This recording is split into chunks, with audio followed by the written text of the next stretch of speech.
Elden Dogs is a proud member of the Hair of the Dogcast Network. To get bonus episodes of this show, as well as access to many other amazing perks, check out patreon.com/hairofthedogcast. And make sure to check out our new podcast, Zombie Dogs, which covers the Resident Evil franchise.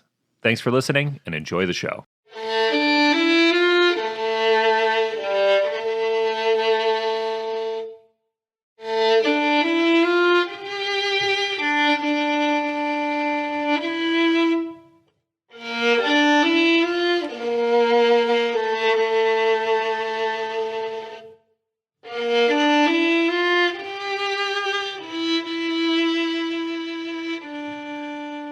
Hi, everybody, and welcome to Elden Dogs. This is the podcast series recorded in the Round Table Hold by your best friends. I am Gideon Offmere. I'm Alexander Ironfist. That's not what he sounds like. One does not simply walk into Lanedell, okay? No. You have to get at least, a couple of great runes, and you have to die a billion times. You're going to die a lot. It doesn't get easier either. So what you got to do is come to the Round Table Hold and listen to me. I'm your guy. Alexander, he gets stuck a lot. That's his shtick. I'm stuck over here. Help a guy out. Go ahead and hit me on my bottom. Give me a big round smack on my butt. Don't hit me with the katana. It causes bleeding. We are part of the Tokyo Beat Podcast Network, located outside the lands between in the realm of Earth. Real world location we've heard about. I think it's made up. Lands between is all that is real and all that we care about. We're not going to get into anything easier this episode. No, it seems like as the Bestiary goes, it just gets harder. At least we're starting off scary. We're starting off with the witch hunter Jaren. Shout out to my friend Jaren. I wonder if she listens to the show. Probably not. No, probably not. Located in the Grand Library, foolish old warrior and witness. Witch hunter. This guy sounds like a badass, honestly. Just that description. Yeah. That's a tagline for a TV show I'd watch. Yeah. He wields a... Foolish old warrior. Any old warrior who's also like kind of a tongue-in-cheek, kind of joking too much. I'm into that guy. Yeah. He wields a flambe. All right, Bobby Flay. No, a flamberge. A flamberge. Yeah. I don't know what that is. It's the curvy sword. Oh, is that what that's called? I don't know if it's practical or not. I think they actually are real weapons. He wields a flamberge with the flaming strike ash of war and the Carian glint blade staff to cast magic glint blade. Now, this is the guy that's in the hallway guarding that really nice staff, correct? And you come down the hallway and he just like fucking... No, Witch Hunter Jaren is the guy that does the speech outside of Radon's. Oh, that's that guy. He has the colored pantaloons. Okay. There is a mustachio. There is a guy in... That's a high page. That's a high page? Yeah. In the hallway that shoots like the fire shit at you? Stoned as shit. Yes. That dude sucks. That dude killed me a couple times. Yeah, well, he staggers you, and then by the time you're not staggered, he shoots something else. Yeah, and you got to roll, and you got to zig and zag. Don't ever miss. Yeah, you got to ricken. Yeah, Jaren... essentially, this is where the culmination for two battles, and we'll throw in Sorcerer's Cell in here as well. She could have been our mentor. She could have been our enemy, but she was probably just a good friend and somebody that actually wants to hang out with us. She wields a Carian glintstone staff and can cast Crystal Release, Shattering Crystal, Founding Rain of Stars, and Glintstone Comet Shard. She will lock you out if you fight her. This locks you out of the Lusat set and the Azure set. So pick your poison. But yeah, Jaren's been hunting Selen for a while, and Selen was kicked out of Ray Lucaria because she delved too deep. She was doing forbidden magics. And they said, nah, dude. This is for boys only. No girls. Read the sign. But she still has her picture up on some of the walls in Ray Lucaria, so she's cool. But you have to choose who to fight outside. And as much as I like my boy Witch Hunter Jaren, he hangs out with my good friend the blacksmith. I can't betray Selen. She's my girl, so. Oh, these fuckers. Finger creepers. Finger creeper. This is the coach of the Chiefs. Andy Reid? Andy Reid. when he's like, hey, how about do some of those nuggies? And he finger Yeah, creeps, he finger does in that creeps over. commercial. Yeah, he's a finger creeper. Located in the pits of hell, your worst nightmares, and probably your sleep paralysis demon. They can hang on the wall or hide underground and jump out and scare you. They didn't scare me ever. Totally never scared me at all. It's a triumph of filmmaking. That thing from the Addams Family seemed cute. That is true. How'd I'm like, yeah, what's up, buddy? Does he walk with all 5 fingers in that? Yeah. But it's more of the like this. The thumb is kind of more stationary in the back. These guys suck. They're not hard to fight. They can hang on the walls. They hide underground. They'll drop down at you. We're talking about the small ones first. Yeah, this is just a small version. They strike quickly and are unpredictable due to their strange appearance. And they're not an anatomical hand. Correct? No, they are they are like I think they have 7 fingers, six fingers. They have 7 or 9 fingers, but they have, I believe, 2 thumbs. Yeah, like if you laid your hands over, if you laid Pinky one hand through middle finger. Yeah. That looks right. If you lay your hands over each other and your thumbs are opposite, They're bad. yeah, they're scary. Actually, and this ring doesn't look too far from the ring that they have that they use to cast stuff, Yeah. which is the same ring that's on Rykard's finger, which leads some to believe that these are derived from Rykard's hands. This could be a union of Rykard and Ronnie's magic. We don't know, but they're the same model as Rykard's hand, so you'd have to imagine they come from him somehow. Yeah. Just when you thought that dude couldn't get any weirder. Everything comes from him. Yeah. If the small ones aren't your jam, we have the normal size ones, the medium ones. It's an adoption shelter. Like, somebody pick these fuckers up. No one wants these guys. Finger creeper. The regular size. The regular size. Where are they? You'll never know. You'll find out. They're waiting to surprise you. Wherever you're not looking. Large disembodied hands that appear malformed. Hitting this version of the creeper will result in setting them on fire. Yeah.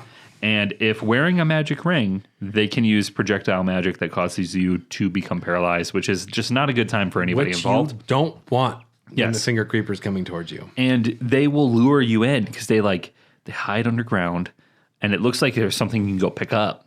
You can see their fingertips. And But there's not the first time. There's a 6-pack of High Life right in Right the in the middle. middle. And you're like, And you see the high life. The first time I saw one, I didn't notice the finger sticking out. I just thought it was like part of the environment. Yeah. And when it fucking jumped out at me, yeah. 2 drops of pee came out. These guys No are more, no less. 2 drops. I cut it off real quick. They are scary. And they're actually kind of a pain in the ass to fight, especially if they got the ring. Yeah. Because you don't want to get close to them. They can paralyze you. It's not fun. And then if that wasn't enough for you. The trick is to know where they spawn in. The trick is to anticipate. So die the first time, come back in, and then get the jump on them, and then die because you're still an idiot. Yep. Because you got the jump on them, but you still managed to die. And then die a 3rd time because you're overzealous. And then die a 9th time when they chase you away and you run into 10 more. Yep. This will happen. Yeah. Just embrace it. And then if that wasn't enough for you and you're like, Tyler, I need more finger creepers. This can't get any worse. Don't worry, I got you covered. We got the colossal finger. Oh my God. This should just be called a hand creeper at this point. It should be called Hell. It's like the end of Apocalypse Now. That's how I feel about this. Yeah. Located in the mountaintops of the giants. Luckily, Factual Life says there's only one. The strategy guide says there's 2. The guide has got to be right? I don't know. I mean, I trust Factual Life more than the guide, I think. I haven't seen 2. The guide was released once and made by a couple people. Factual Life is edited by a billion people. Yeah, no, there's got to be 2. Functionally, they are the same as the regular sized finger creeper, but they're still just like a bad time. Just not a good time. Yeah. They're big, and it's just generally not worth going out of your way to fight it. No. And it actually doesn't interact with the... Actually, there are 2. No, there are 2 on the mountaintops of the giants. Because there's One right outside of the Fire Giants arena, and then there's one that you can fight off, like northeast, northwest of there. That like jumps up. Oh, I just ran from him. Yeah, I was like, I'm not doing this again. it's not really worth fighting him. Yeah, that's right. We got another beer here from Ope Brewing. This is one we've had on before. This is the Ope Soury. The strawberry rhubarb. I love strawberry rhubarb. This is definitely our most popular sour, probably. Next, it's not the best because blueberry's the best. Is rhubarb as big in other like parts of the country? I think it's a Midwest thing. Because my mom made an amazing rhubarb pie, so I'm very. I don't know what rhubarb is. It's a plant. I did. That's sure. It's kind of like celery, like a nice, like sour, juicy celery. That's cool. Yeah, and it's really hard to get all of the flavor out of it. I was talking at a beer fest with Nuclearis, one of Nuclearis's brewers, and I was talking about the strawberry rhubarb with him, and he's like, I fucking hate that beer. You know how tough it is to get all the juice out of rhubarb? I went, thank you. I mean, You're doing the Lord's work. I wouldn't do it. That is, I would put, that Nuclearis one is so good. It is one of my favorite beers of all time, top 5. I do like that Ope does the Berliner Weiss style sour, though, so it's not too thick. A little more drinkable. Yes, it's very light. I mean, on a hot summer day, I don't want a Drecker sour. I can crush this on a summer I don't day. want like big heavy sours that often anymore. Yeah, this. Ugh. They weigh me down. Our next friends we're going to be talking about, a couple of lords. We have the Alabaster Lord, number 130. First one you can find is in the Seaside Ruins in Limgrave. The Ailing Vision. I'm mispronouncing things now. The Ailing Village, the Lake of Rot, Ray Lucaria, and the Yellow Tunnel. They are a race of ancients with skin of stone who are said to have risen to life when a meteor struck long ago. The Super fact that, 8. yeah, they are possibly arrived on the meteor. It seems like something with the meteor is involved with them. They are humanoid in nature, which means that we share a common ancestor, at least in my opinion. They're bipedal, yeah. They have, hands and feet and faces. It goes like, it's Homo erectus. That's the first one to stand upright. And then it's Joe Rogan. And that was before that one. Oh, Joe Rogan, Homo erectus, and then people, and then the Alabaster Lord is the correct chronological. And then at the very front is Jordan Love. At the very front, he is the newest. He's the final evolution. Did you see that his season this year was, if he played for the Bears, he would be the best. He would have the best single season that a Bears quarterback ever had. We are the youngest team to make it to the playoffs since 1978. It's not even close either. That's We're amazing. children out there. We're little babies.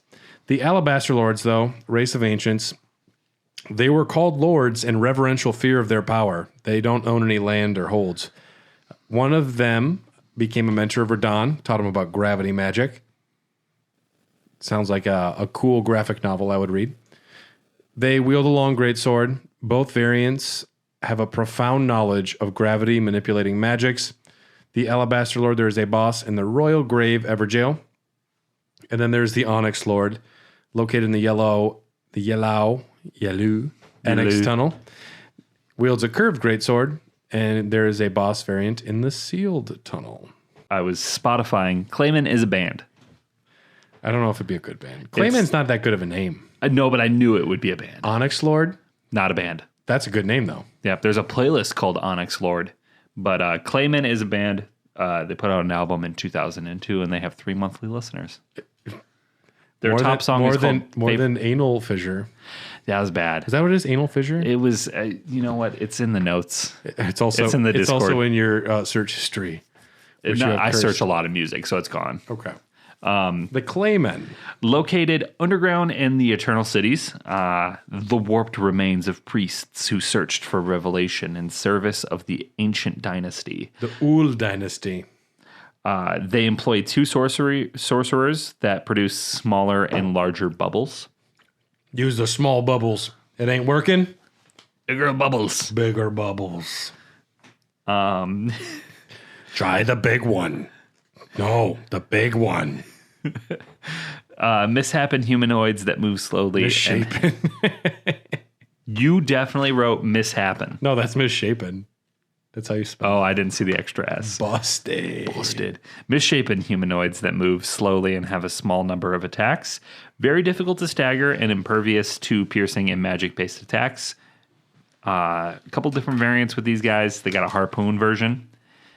Dagger. That guy will roll towards you. It's how fast as they can move when they roll. Yeah. And Priest, who is stuck at a third grade birthday party, just blowing bubbles back there. There's something, though, about bubbles, man. There's a lot of bubbles in this game. When you go outside to like a chill on the hill or anywhere where you're just like outdoor music and someone's got bubbles, everyone's a little happier when they see a bubble. That is true. Mainly because my dog tries to eat them and it gives me joy. When I was younger, when I was a high page, I went to a music festival and there were these Clayman priests that were doing giant bubbles, like the big ones with like the ones like SpongeBob got stuck in. They have like a limp wand and they can just do the giant bubbles. I got one of those for my nieces, and as a young high page, I'm like, fuck, That's a big bubble. that's a big bubble, dude.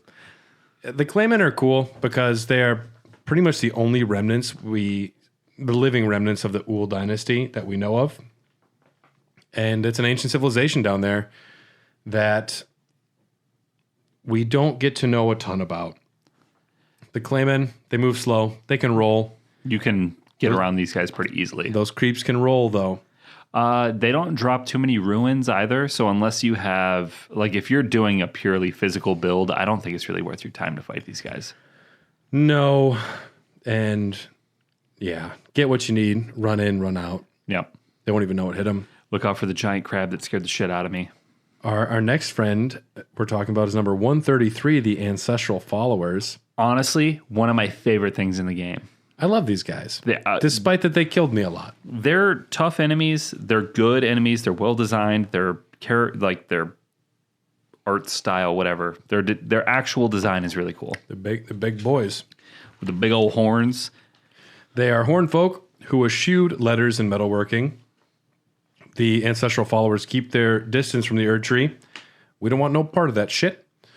They are waiting new buds. They think that new buds on their horns is getting closer to the crucible. They want to get closer to the primordial ooze, the creative juices of the world.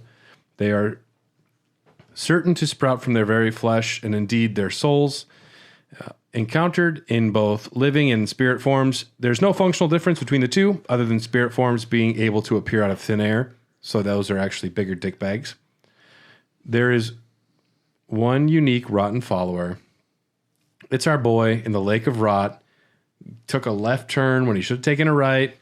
I know exactly where he was when he got lost. 100%. Oh, jeez. He was on... Little help here. He's Brickma and Rookie of the Year when he gets stuck between the two doors before the World Series. Yeah, exactly. Little help here. He was trying to get on 794 and he accidentally took the hone. Oh, God. You're fucked. That man. intersection, he was fucked. He got honed. I took a wrong turn coming out of Madison once, a wrong exit, and it was no joke. The quickest way back took 15 more minutes. Really? Yeah. I was on my way between deliveries. Yeah. They shut down alternate 94 and I was over by the train station. Yeah. I had to drive all the way down It to 35th. might have been because Biden was in town. No, the road was like gone. Like they moved it. It's all tore up right now. The followers, yeah, that unique one. He was researching his immunizing horn charm +1, trying to see how long he could last out there. Is that what it said in the guide? Well, he's carrying that, and it's something that slows the effects of scarlet rot. So he was just he was testing something. he was a trailblazer. Sure. Now he's dead. Because I killed him. Yeah, there are some variants: the axe, the hammer, the winged great horn, the bow. My favorite one. Slow to draw, but with deadly accuracy and speed. And that motherfucker will see you before you see him. So you'll just be like chilling. And then all of a sudden, just out of nowhere, like, bam. It's like in Breath of the Wild, the big spider ancient dudes. Yeah. And then you panic. Yeah. But at least you don't even have a warning to this. You just hear the Yeah, if you're looking, that was a good sound. If you're looking at where they are, you can see it for a second. It's like a major league pitch coming at you, and you have to respond. Yep. And yeah, then there's the shaman, which these are beautiful. They Disney princess. Yeah, they sing soothing songs and do not carry weapons. They just do this like little stomp thing, and they're like jamming. And I feel bad. I also want all of their drops. They can use their skulls to utilize magical spirit vapor because they have little skulls that they do magic with, which is creepy as shit. Though. They're smoking some drugs. They are bath salting it up. They are Fresh off of a Dave Matthews concert. no, Dave Matthews is too new. They're deadheads maybe. Yeah, Deadheads. I don't know. I could see them just kind of vibing to Crash Into Me. They seem too cool to be Dave Matthews Band fans. I listened to Crash Into Me today. It's a good song. No, it's not. It is a good song. I did not like it. You know what it's about? Sex. It's about a kid looking at his I was wrong. babysitter and getting super horny. I was right. It is about. I crash into you as the act of love. That's what I thought when I was listening. Because I turned 31, so I was like, maybe something in me has awoken, and I am now a Dave Matthews fan. No, that awakens when you're 18, and then it leaves when you're 27. Oh, I thought it was like a middle life thing. Probably not, but maybe. So I think if you were into mostly pop country most of your life, then you might transition into Dave later. If you transition into Dave early, then I don't know, you go off somewhere else. Okay. But Dave is a transition. Yeah, I experimented with Dave today, and he was not. Yeah, I wasn't vibing. Also, Jack Johnson, you're out too. I could give you some banger Dave music. There are some 10 out of 10s, but those are mostly anywhere between 98 and 2007, rarely outside of there. He's that old? That band's that old? His first show that was recorded was like 91. I've been really getting into Incubus lately. Okay. That's, you know what an incubus is? It is it's a demon that is primarily like, is it a female demon that'll take your soul? It's a male version of a succubus. That's right. I was thinking succubus. Yeah. Incubus is a male version, huh? Yeah. Well, it makes sense. The more you know.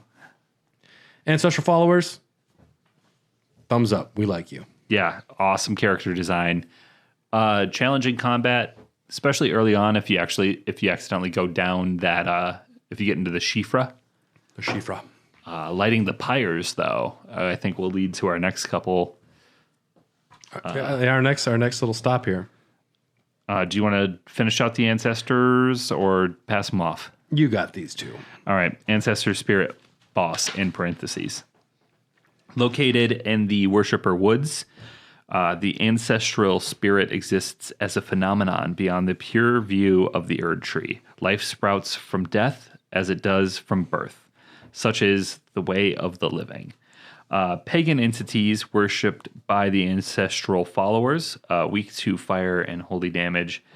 Don't lock on for melee users, just get near the legs. If you lock on, you're going to be aiming at the wrong thing and miss most of them. Just look at their legs and just smack at them. Really? That's the strategy that seems to work best. These are those big, beautiful deer creatures. Yep, you got to light that the somber pyres. music playing. And mostly they're just kind of being their own things, and you come into their home. Wake them up. And you say, fuck you. Yeah. I don't like killing these things, but I definitely am going to do it because I play video games. Yeah. Yeah. I mean, you have to. Yeah. I think you actually get a trophy on the PlayStation for beating the first one, too. I'm sure you get one for one of them. Maybe the Regal Ancestor Spirit? Yeah, that's the one that's a little bit further. That's the one that you have to come down from the Radon meteor. Get into Nokron. Yeah. The Eternal City. It heals itself by absorbing the souls of animals on the battlefield. This one's unique. This one's cool. That kind of takes the Disney princess vibe of the whole thing and makes it really dark. So like when Snow White eats a deer and then she can do deer attacks. Yeah, exactly. It's exactly what it is. Exactly like Snow White. I'm going to eat a bunny. And she just eats a bunny live on screen. And then she starts hopping around. And then someone does the little Disney wand. The ears and the... Yeah, the ear on the Disney Channel. You're watching the Disney Channel.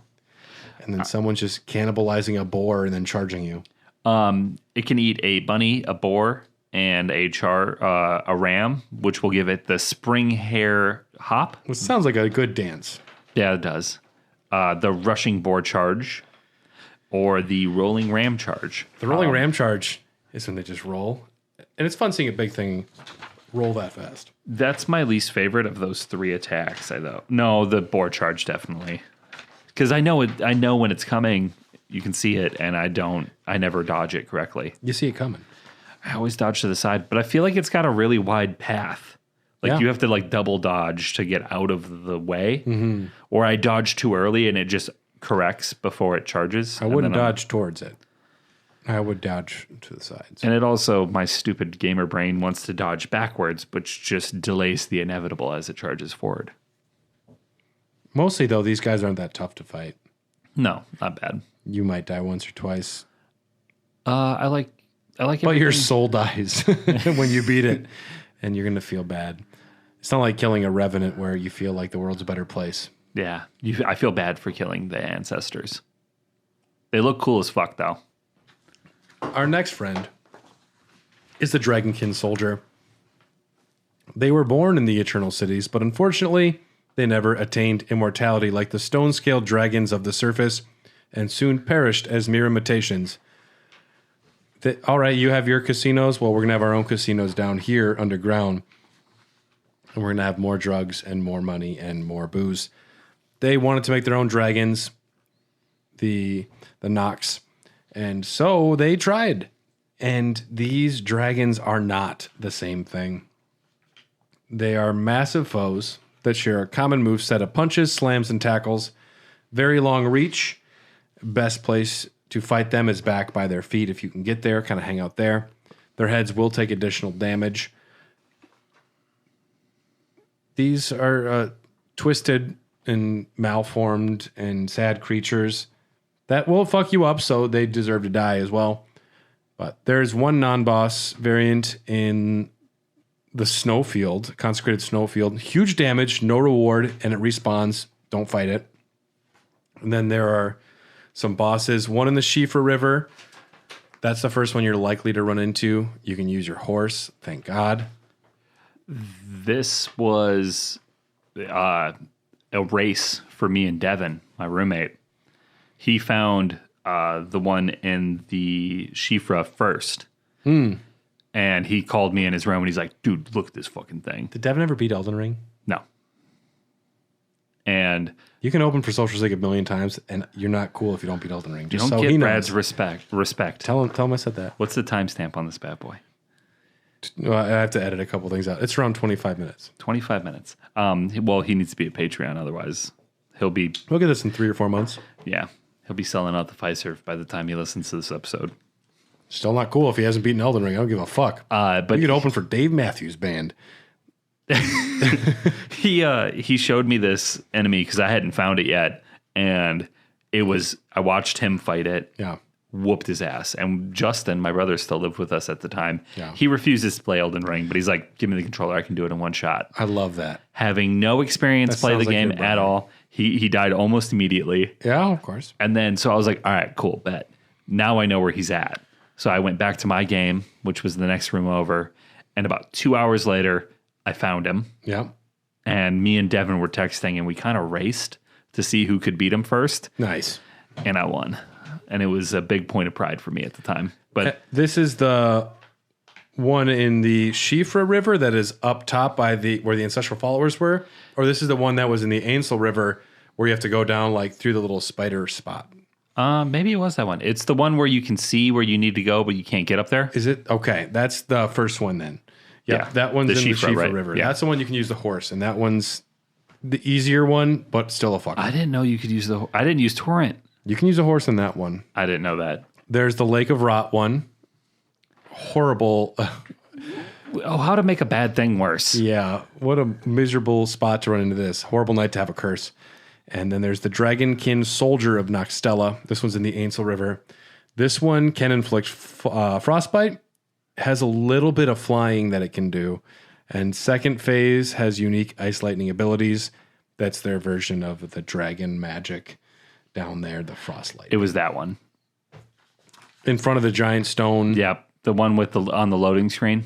Oh, okay. Yep. That's the one. It was that one. Yeah.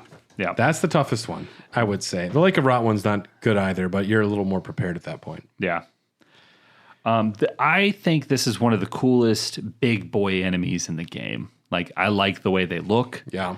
I mean, when you get into the room with the giant throne and the skeleton sitting on it and you recognize it from the loading screen, you're like, oh shit. Which is a gripe I have. Never give me a loading screen of something before I get there. Or don't put it in the game. It spoiled it. Just have it like concept art. Have it be after you get there, then loading screen the fuck out of it. Then I want to see it. I'm like, oh, that was cool. But it definitely took the wind out of my sails. It dimmed your light. And my light was dimmed. Yeah. The day. In the words of Dylan, it yucked your yums. Yeah, I don't like that. You don't yuck my yums. You leave my yums alone. 137, we have the Fallen Hawk Company. Yeah, we do. I like these guys. Located in the movie The Descent, a.k.a. Nokron, as Brad put it in my notes here. Yeah, they got stuck down there. Yeah, poor guys. Honestly, if someone did a little one-off like Netflix series, like a Castlevania style anime for just one season on these guys about being stuck in Nokron, be kind of dope. The opening scene would be them getting sent down by Godric. Yeah. Find me the weapon. As he's grafting another hand on his torso. One's scratching his butt, one's looking at a mirror. Yep. And one's grafting the other one. Yep, and he's just grafting other things on while it's happening. One's grafting a hand to a hand. But my lord, we've been down there. There's no way out. Find it. Get down there now. Slave soldiers assigned to explore the Eternal Cities. When their last ember burnt out, they began to burn the bones of their fellow... soldiers. Doesn't say that. Bones of their fellows. Yeah. They burnt the bones of their buddies, acquiring the cold ghost flame. Which, do you know how long it took me to realize torches do different things in this game? An embarrassing amount of time. It's all right. You know, it's great, man. This just reminds me of a lot of true horrific events, like the Donner Party. Yes, that's the first thing I thought of was the Donner Party. We got nothing left to eat. Ate your shoes. I'm going to suck. Like, you start off like, I won't. And by the end, you're like, I'm going to fucking lick that bone clean. You got any more shoelaces? I would eat your shoelaces. I don't know why I'm making them sound like they're from, like, I don't know what that accent is. I revert to the orcs from Two Towers. They don't need their legs. Meat's back on the menu. Meat's back on the menu. Just to give me one of their legs. They don't need their legs. Calm down, buddy. Okay. Yeah. You'll get fed, dude. Lunch is at 11. Yeah, orcs. It's been theorized that the orcs and Uruk-hai are derived from elves and men that turned to cannibalism is one of the theories as far as the Tolkien verse, because Tolkien never explicitly said how it works. I always heard that they were like passed away elves. That came back. That's how the immortality aspect of it would work. But I think he was hesitant to say that there's anything that is just pure evil. I don't know. I was seeing a girl when I was in high school that invited me over, and she's like, "Do you want to see something cool?" And I was like, "Of course I do." Whoa! Because I was in high school, and she took me up to her bedroom, and I was like, "Here we go." This is, as a high schooler, I was like, "This is what's up. This is." Did she show you her Erdtree avatar? She opened up her closet, and it was nothing but knives and swords.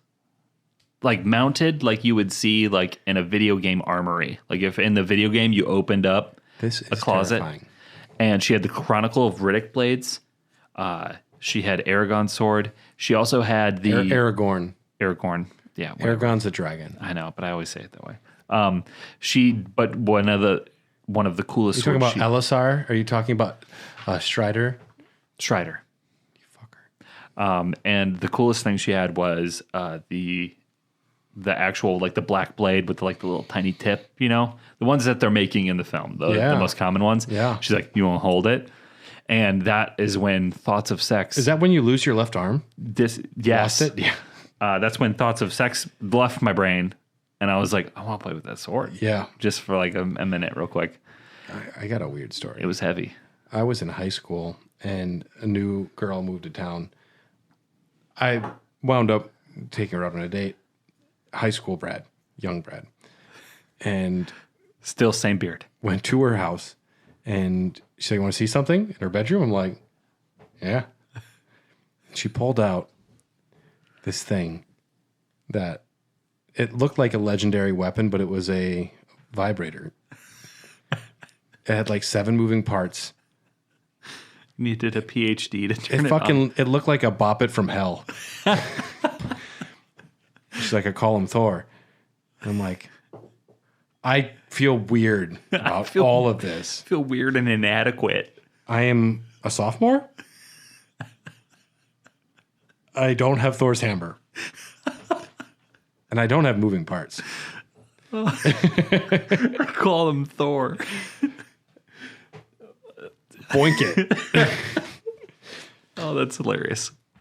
Bum, bum, bum, bum, bum, bum. You know what a girl never said to me, though? Was like, yo, you won't come up to my room and see these giant ants? Well, you're in luck. Now, the Fallen Hawks, they're good boys. They got stuck down there too long. They went a little crazy. The giant ants, though, they are, you know what's cool about them? They are functionally the same as regular ants. They move the same. The ones that can fly, like they fly the same. They are just ants. Which is awesome. Which is really cool. They are enormous arthropods, largely similar to their real-world counterparts. Since they are ants, they are naturally encountered in groups generally. Its role determines its behavior and capabilities. If an ant is mounted, it has glowing purple eyes. Now, that means it's under some magic from the Nox. Afflicting that ant with sleep will cause it to awaken and throw the rider. I like that. I didn't know that. Yeah, so if it's getting ridden by the Nox and it has purple eyes, put it to sleep, and then it wakes back up, and it is very unhappy, which I'm all about. I'm a big fan of that. There are some variants. The medium abdomen is the most common, the standard ant. There is the large abdomen, immobile and defenseless. This is the big fucker. Yeah. I always called it the queen, but there was multiple of them. There can be multiple queens in the real world, though, too. Really? I thought it was one per hive. Well, one per hive, but there are multiple hives that we go to. Oh. Yes, they will bite if you are in front of them. Obvious weak point is that swollen abdomen. Those do not respond. They're the winged ants. They fly now. Great. They fly now. Lots of acid jets. And then the hard head is the one with like a big old fucking... Don't like that one. They're rare and they piss you off. Yeah. Because, I have to change my strategy. Yeah, when 90% of your surface area that I'm currently facing, I can't hit. Yeah, what am I supposed to do with that? Yeah. And I'm a dude who relies on distance. Like, come on. Larger health pools as well. Venomous bites and shield-like heads, which you can use as shields after you decapitate them. Good. I like that. I think they're based off of, there's these ants with big-ass heads. These are based on real ants. Yeah, there's an ant that will burrow into a piece of wood and makes a circular hole. And it's like a plug ant. You can look it up. I don't know the actual name of it, but its head is really tough and it fits the hole perfectly. So then they put their butt in, they crawl down in it, and the top of their head plugs the hole. And it's like a defense. Sounds horrible. Yeah, it's scary. It's probably something in Australia. Fuck that. Terrifying. But we're going to take a quick break here to hear from another amazing show from the Tokyo Beat Podcast Network. And we'll be right back to go further into the Eternal Cities.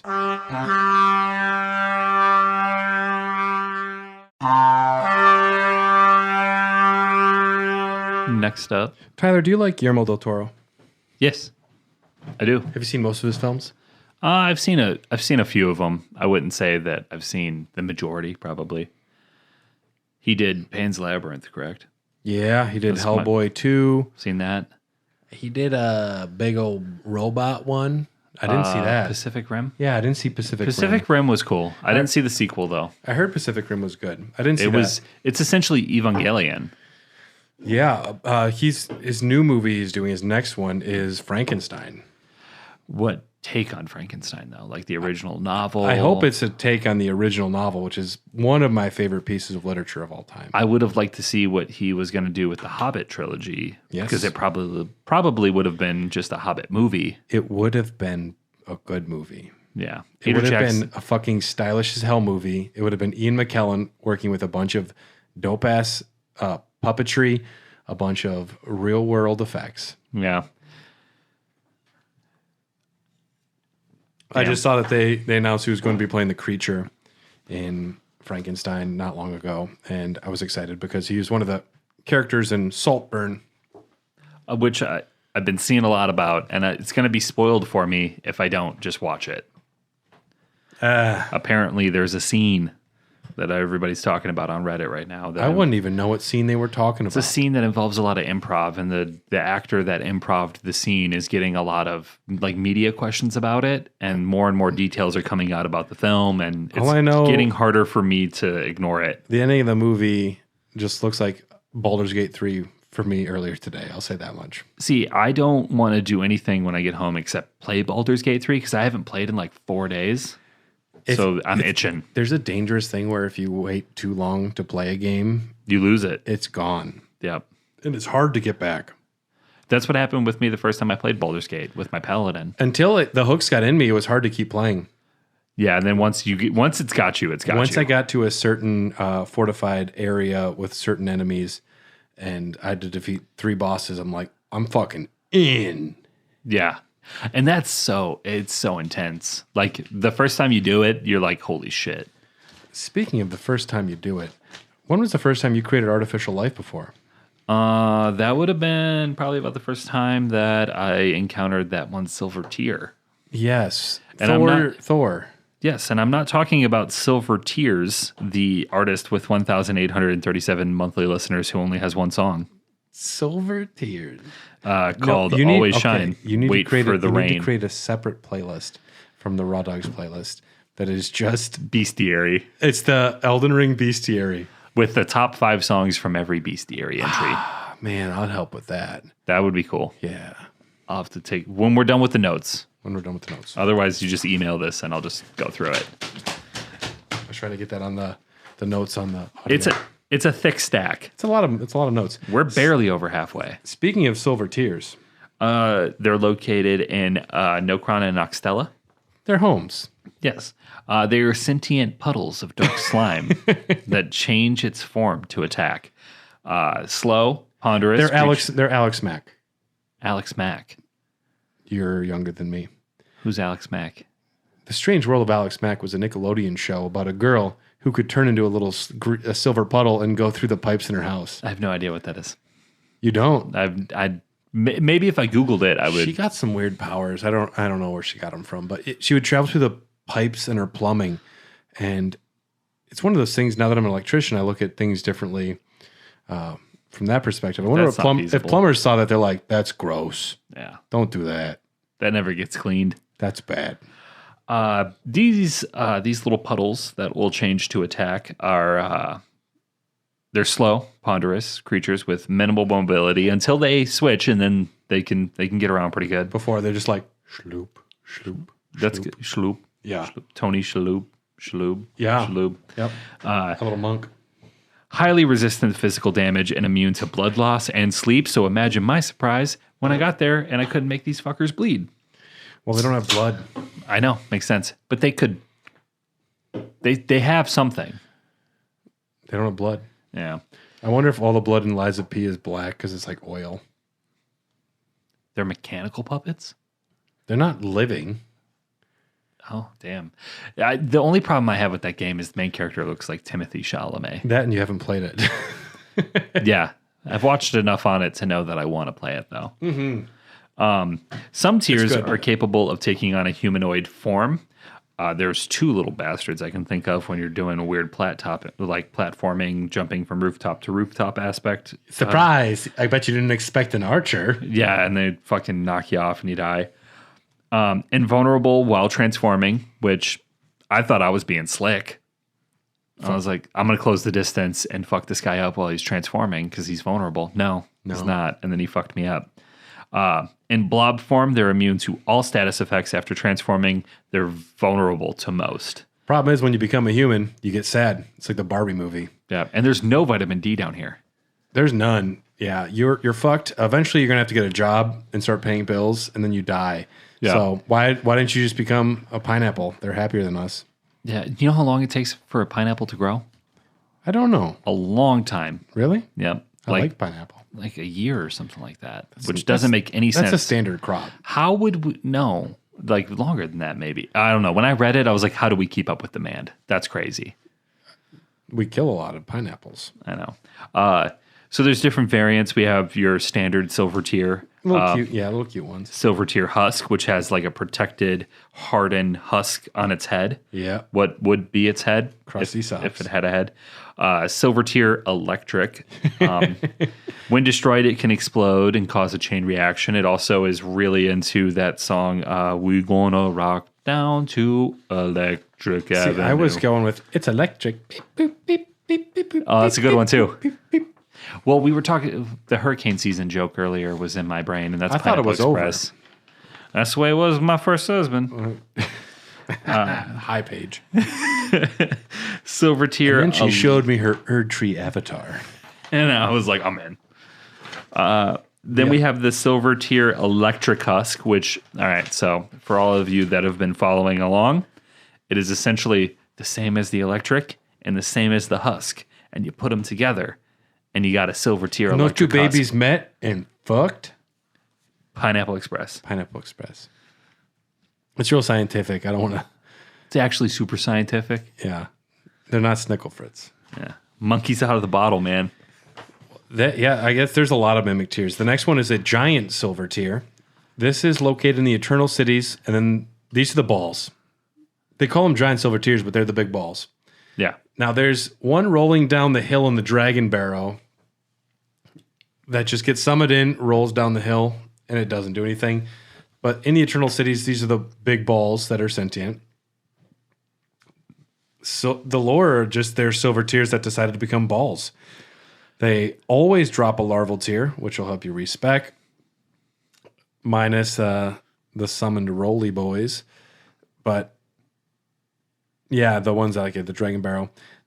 Just stay outside the doorway. They can't come. They can't attack you. Shoot them from there. Yeah. Which you know I did. And I will. You take the mimic tier here. The mimic tier troll. Knight's Sacred Ground. The only one silver tier turns into a troll. Yeah, it's just, I guess it's got more. Goop. Oh, I thought he was like trolling you.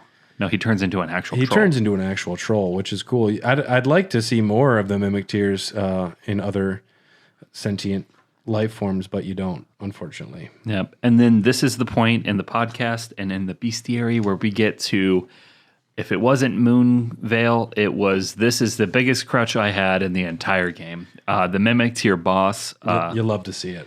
Those of the Eternal City have created a spectral type of silver tier. A special type even. Oh, well, it's spectral and special. Touche. It's both.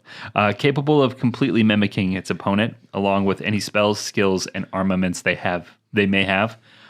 So essentially, it turns into a copy of you. Joke's on you. You're depressed. Yeah. Yeah. Oh, you're going to copy me? It was super sad when... Have fun with all that debt, bitch. Yeah. He, when I had to fight myself, he just changed into me and immediately shot himself in the head. And I was like, not as strong as I am. That was a dark joke. Weak. No. Transforms into a copy of you. It's got all of your spells, your armaments, your attributes, tool items, 300% of your current health, which is kind of unfair, and infinite FP, which me being a spell sword was kind of a problem. Yeah, well, that's why you just remove everything before you go in, and then you equip it the moment you come in. Didn't know it, but I did beat myself. I did beat myself off in the first try. Yeah, you did. Well, what you do is you go in there wearing nothing, and you just have a fist fight with yourself. Who hasn't wanted to do that from time to time? It's a lot of aggression. Yeah. Man, I'd feel bad fighting myself. I'm like, oh no. Well, like if you poor guy, look at you. Would you fight when you fight yourself? First of all, the first thing I would I would say, is like, damn, I look like that. And then secondly, if I threw a right hook, would I throw a right hook? Would it be like mimicking my abilities? It couldn't be a perfect mirror because just the fact that you're on opposite ends of the rooms mean you'd be responding differently. It eventually would cascade into a completely different experience.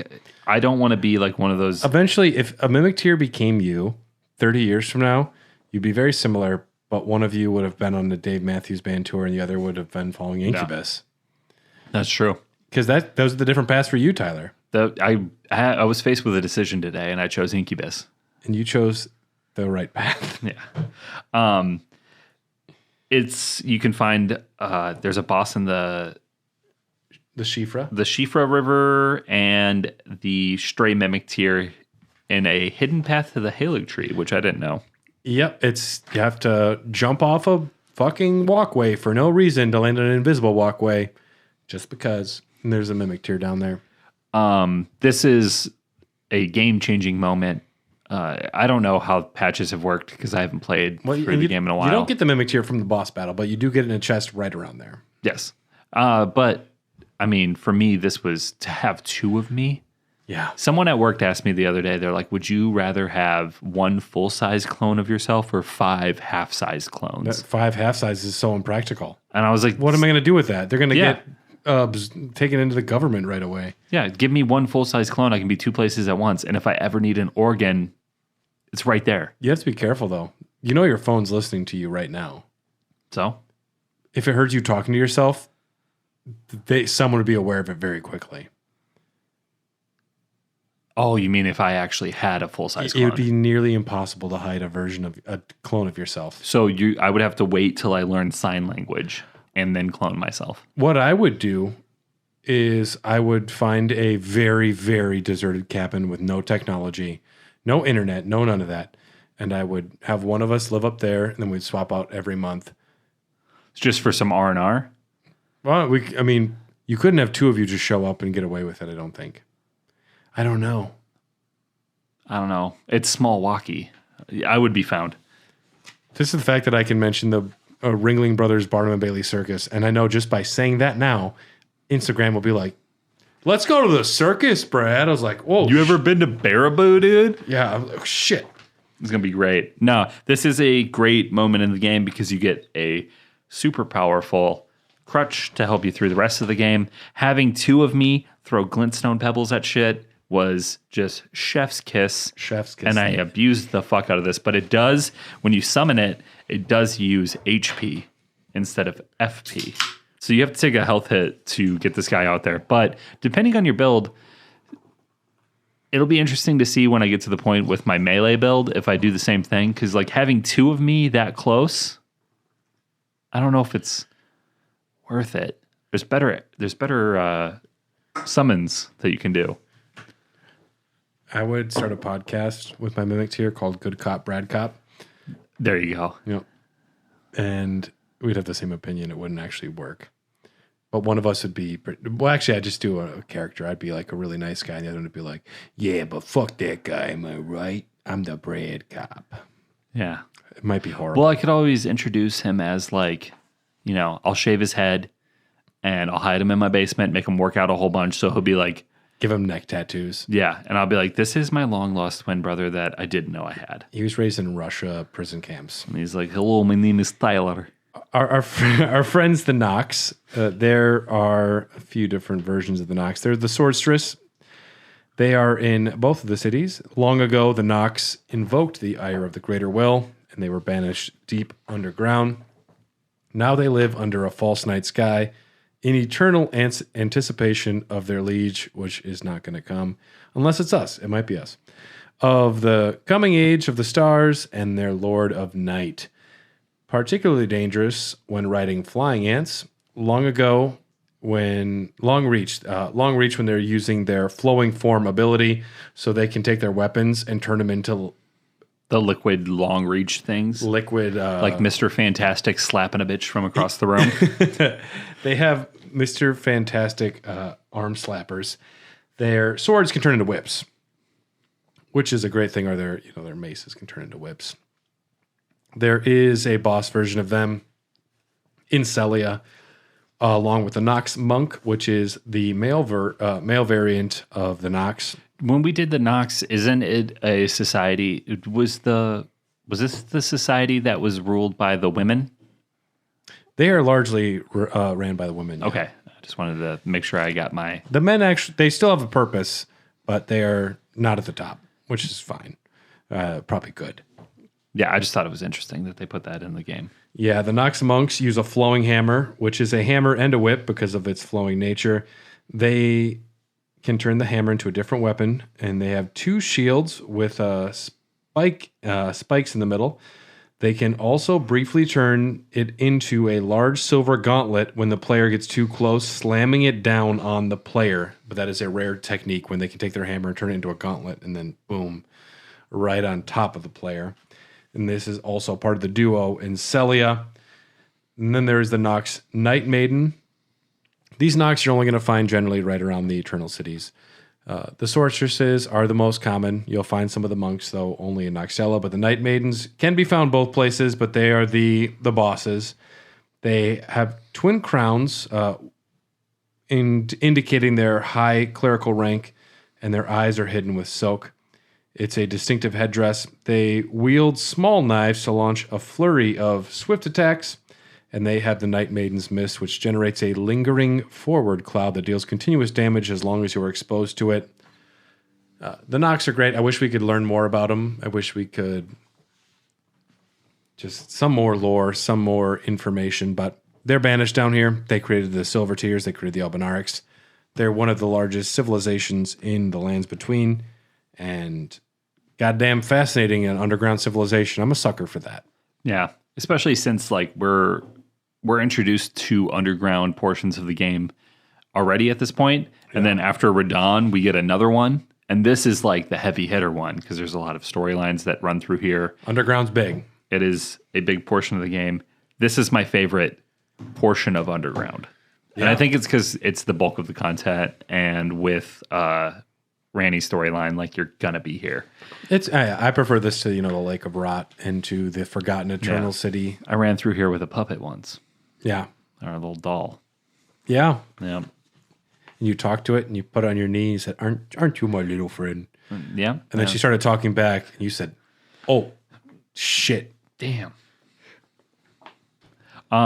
Next up, we got 146. 146. Ravaged Valiant Gargoyle. And they are valiant.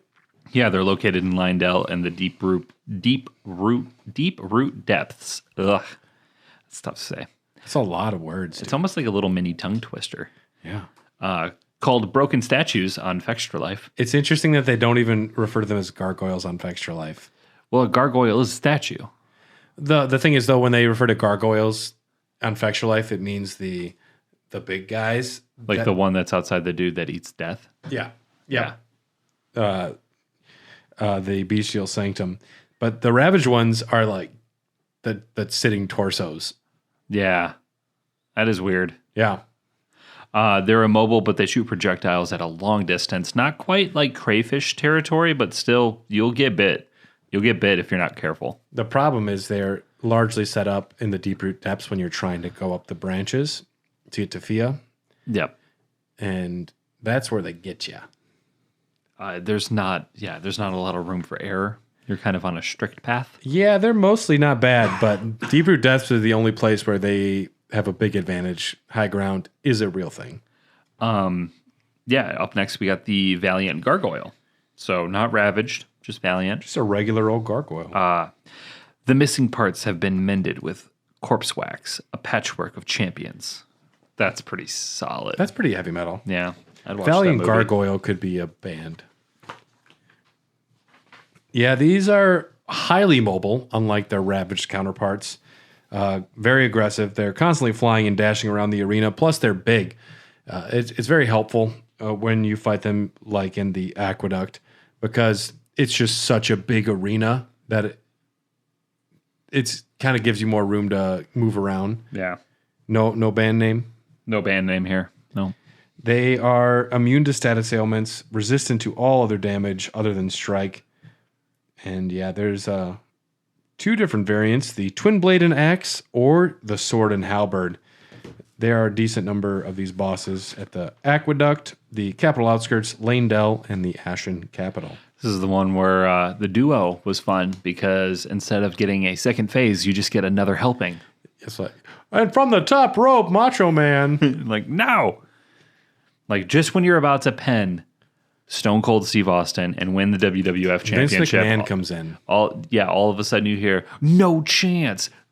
That's what you got. Is that Vince McMahon's theme song? He uses the same one as Shane O'Mac sometimes. No, that's illegal.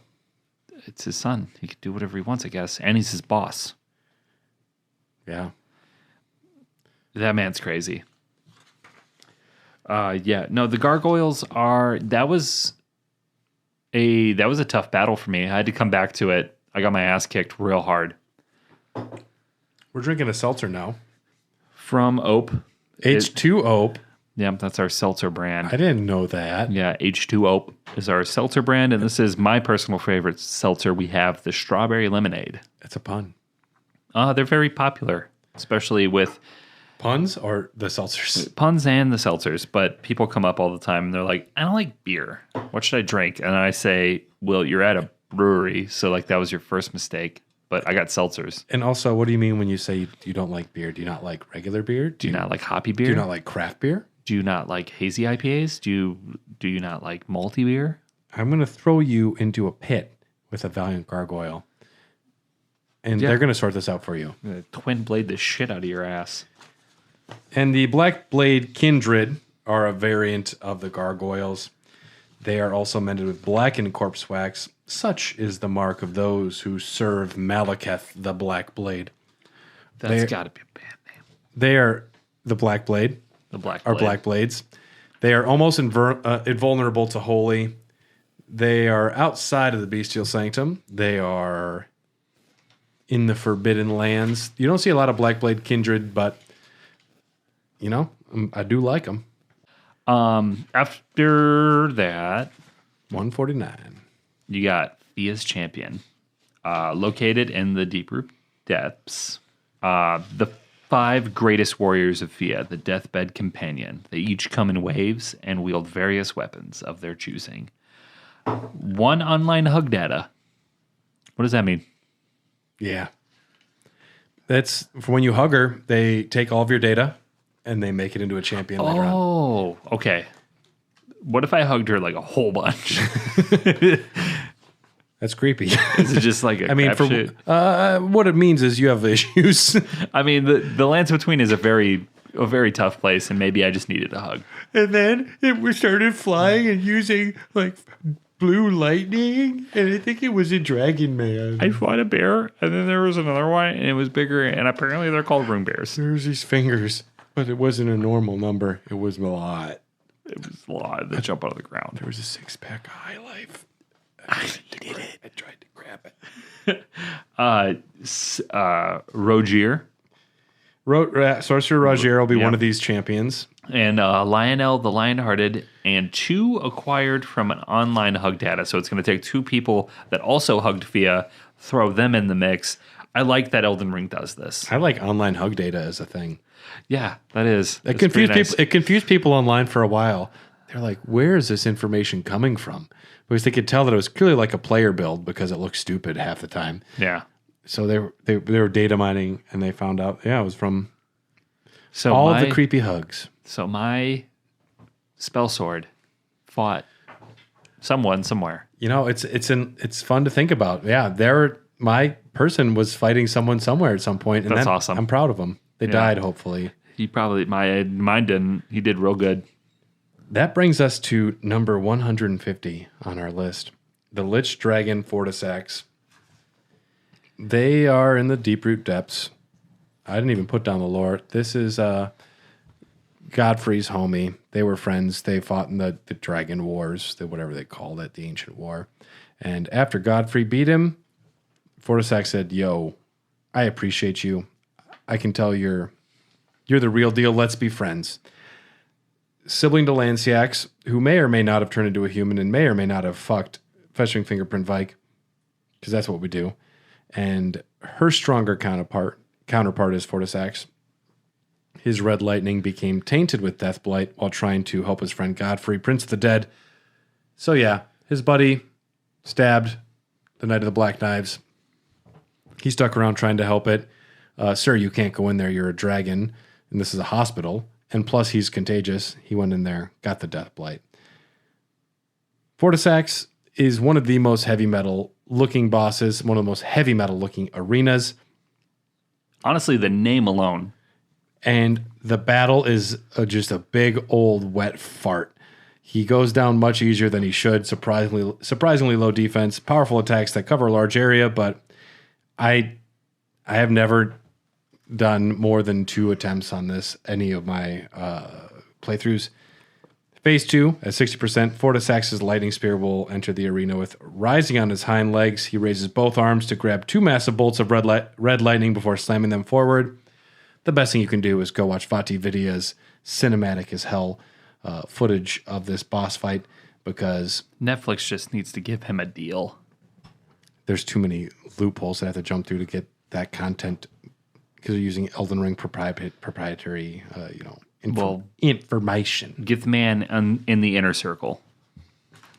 Get him on your Apple Plus. Get him on your Peacocks. We don't know where he's going to be, but someone wants him. I do. We want you. He messaged us once. I asked him to come on the podcast. He says he doesn't do podcasts. That's a shame. I said, want to do beers? 151, we got Hunter of the Dead. Old D. D, Hunter of the Dead. Last name Bag. Dead Bag. D-Bag. Oh, nice. It's a little joke there. D-Bag, Hunter of the Dead, wields the inseparable sword and a sacred seal to cast Discus of Light. Dingus of Light is what I like to call it. Yeah. Killing him isn't necessary as his drops when you respawn regardless. He shows up after you defeat. Oh, yeah. So it's unnecessary. And he says, "Ha, I got you." And he's having a real moment. Yeah, it's like, dude, I just killed you. So you either kill him then, or you respawn and he has taken all of his clothes off and ran away. Oh, yeah, that guy. Yeah. Yeah. The dude who kills Fia. Yeah. Yeah. I don't recognize names, and it takes me a second to get up to speed. Yeah. I mean, there's a lot. Next up, we have That's Basilisks. mine. You stay away from Basilisks. Well, I just want to say that there is a band called the Basilisks. Oh, okay. You take it then. They have 237 monthly listeners, and they are currently making music right now. Where are they from? Does it say any of that? It doesn't say any of it. It's an octopus. That's not a basilisk. That's an octopus. I know. And they have a song called Greg. Oh, Greg. I'm in your house. I shot the octopus. What's the most the geese are taking what's the over? most popular song? I shot the octopus, the D&B remix. Oh, no. Yeah, but they do just have regular I Shot the Octopus on the album The Punk Opera Show, which came out last year, which has a basilisk on it. It has a snake on it. That's a basilisk. The basilisks in this game actually don't look like snakes, which is kind of cool. Yeah. Basilisks in this game are located they're located across the Soulsborne universe. They're everywhere. They transcend universes. They're a pain in the ass all the time everywhere. You know, I don't think they're in any Armored Core game. Bryant, let me know. Oh, yeah, true. Yeah. I doubt it. I doubt it, but they're in the Soulsborne games. They have no physical attacks, but they breathe black mist clouds, causing rapid death blight unless you have the medallion. Even then, it's still death blight. It's pretty quick, but you have a chance to react. You can at least pound a flask real fast. And they have the sperm whale thing, where what looks like their eyes isn't actually their eyes. Really? Their eyes are little smaller things below that. So they're just like... There's big distraction. Decoys? Yeah. Sperm whales have that? Those little white spots on a sperm whale are actually like their ears, I believe. No shit. Yeah. These guys are relatively weak, but because of the death blight, do not underestimate them. They will fuck your whole day and week up. Never underestimate them. It only takes one. Yeah. They in numbers and in tunnels, they're the worst because there's nowhere to run, and the death blight will get you. Even if you have the medallion, at least with the medallion, you can pound a Pedialyte and get through it. Now look this one up, Tyler. The Baleful Shadow. Baleful Shadow. This is located in the Ainsel River before the Lake of Rot. Ronnie will say before this, I turned my back on the Two Fingers, and we each have been cursing each other since. No, there is a user, but I will not. Well, don't Talk trust about the it user. because they work for the Two Fingers. The Baleful Shadows are their assassins. Deals holy damage. The sword is imbued with destined death. This is what is trying to stop you and your beautiful little baby doll, your little Barbie doll Ronnie, of trying to get through the Lake of Rot. And the Baleful Shadow is, of course, related to our brother Blythe. Blythe is our friend, our little wolf friend. Blythe is an artist. Not a lot of songs. Tyler just showed me the picture of Blythe. It looks like a young Scottish dude. It is Spanish. Oh. Mi nombre es Ander Lopez. Soy caliente. How do you speak Spanish better than English? I don't know. Mi nombre es Ander Lopez. Soy caliente. Y composer. E. If it's just Y, it's E. E. Okay. He's a Spanish music producer with 8 monthly listeners, but he's verified. He's got a verified artist at 8 monthly listeners, which is crazy. You never see that. I wouldn't look at his artists. I'd look at things that he worked on for other people. Maybe that's more important. Yeah, he's probably working on other people's shit, but I did not expect that. Well, you can find that artist. You can find him actually on top of churches howling at the moon. Because that's what he does. You can find him outside of Everjails, super pissed off at someone who made fun of the way that he dressed his Ronnie doll. Check out the manga. I guess that's canon. And yeah, Blythe is mostly our homie. He mostly helps us out with, fighting Radon, with helping out Ronnie. He wants to venture down into the underground with us before he gets locked up, sadly. But after the Ronnie quest, he gets out of the jail. And you can find him at the Three Sisters. He's gone mad as a shadow. He was given to Ronnie to protect her, but also the moment she turned away from the path of the Two Fingers, he was there to punish her and keep her in line or kill her. And he's fighting his programming. You find him outside of the Three Sisters, and he is trying to be good, and you kill him because that's the only option. He can't be staggered. He uses a royal greatsword that can inflict frostbite. You can't actually wear his head because that's gross. But luckily, Celavis created a fake mask version you can get over there. So if you want to do a Blythe run, you can still look like Blythe, but you have to wear a Celavis mask to do so. It's a shame. One of the sadder parts of the game. Yeah, I like Blythe. Up next, we have the Black Knife Assassin boss. He also is a boss. All the Black Knife Assassins are ladies. I didn't know that. Yeah, because they are associated with America and the Newman. No shit. What's Newman? That's a Seinfeld Newman joke, right? Yeah. Yeah. Located Lyndell, Ordania, BK, so BK just started reading. Bada bing, bada boom. The Black Knife Catacombs. Ordina. Ordina and I saw Burger King Catacombs, the Sainted Heroes Grave entrance. The Burger King catacombs are a dangerous place. That basement is not cleaned in a Burger King. Dude, when you're fighting... The front isn't cleaned in a Burger King. Imagine how bad the basement is in a Burger King. And when you're fighting the Black Knife Assassin, I love the orchestra that comes in. And it's just like, Whopper, Whopper, Whopper, Whopper, Junior Bacon, Black Knife Whopper. Located in the Black Knife Catacombs, Sainted Heroes Grave entrance, the Sage's Cave, and Death Touched Catacombs. Love it. Whopper, Junior, Whopper. Oh, man. Death Blight, Roddy, Junior, Whopper. They were responsible for the event known as the Night of the Black Knives, where they assassinated Godwyn the Golden with daggers imbued with a fragment of the Rune of Death stolen from Malekith, the Black Blade. These assassins are a group of women who are said to be Newman with close connections to Queen Merica. Godwyn the Golden. I said Godfrey earlier for outside of Fia with Lich Dragon Fortis X. That is Godwyn. My apologies. Well, at least you caught it.